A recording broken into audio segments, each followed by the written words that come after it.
太太在買菜，我在搗蛋。今日本來預定係要食齋嘅，咁啊太太琴晚同我講咧，就有啲咩材料啦嘛。跟住我聽完之後，我話不錯耶，蔬菜好吃啊。然後他一邊數啊，有什麼木耳啊，什麼豆皮啊，然後數，我不錯啊。我說齋最後加一個雞肉，真係剛好。所以今日變成唔係食齋。啊！而家現場睇到咧，台長太太喺度揀節瓜。咁啊，香港從前有一首名曲嘅，叫做《節瓜咁大條不得了》。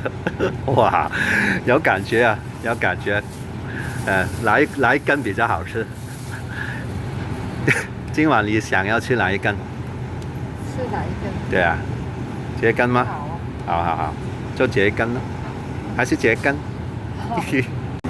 我哋經常就會買呢一隻肉，牛肋條，跟住呢啲牛肉食烏冬。但係今日咧就應該會買雞肉嘅，係啊。我其實仲考慮緊，係啊。都係我好朋友啊，生魚卷啊，簡直對佢一見鐘情啊！我要揀啲厚啲嘅先，啲肉咪啲cream 多啲。佢有陣時會做特價69蚊，但係75蚊我就已經覺得好滿足啦，即係 CP 值好高，好食。啊，今晚嘅晚餐有節瓜，有菇菇，有雞肉，有薑、木耳、芹菜，同埋生魚卷，耶！由全聯出嚟，返到屋企7秒。又係記錄一下咧。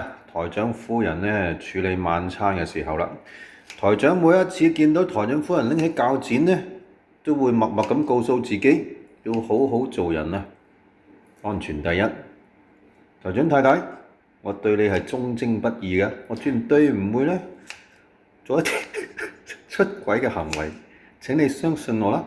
好啊。感謝，還是感謝咯。感謝。而家見到咧雞肉啊已經醃製好啦，咁啊太太而家喺度處理緊豆包，咁啊呢個豆包咧係朋友嘅親戚做嘅，係啊，咁啊價廉物美啊，就食得安全，食得稱心。喺呢度要特別咧鳴謝啊一眾辛苦嘅農夫啦，辛苦你哋，如果唔係你哋咧，我哋邊有咁好嘅農作物咧？哈哈，感謝。還是感謝阿文。提起農夫，就點能夠唔提我最愛嘅愛文芒呢？真係好好食嘅，嘻嘻，感謝。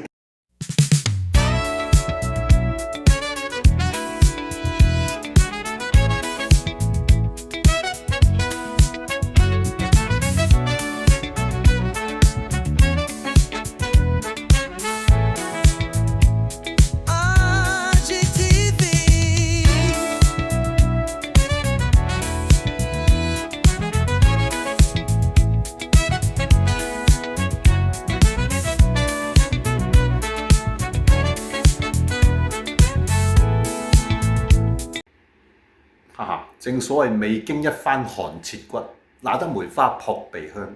一餐咁美味嘅餸菜，當然係要好辛苦去準備啦。咁喺呢度咧，台長咧致台長太太最高嘅榮譽啊，去讚賞佢嘅，做得好，你接班。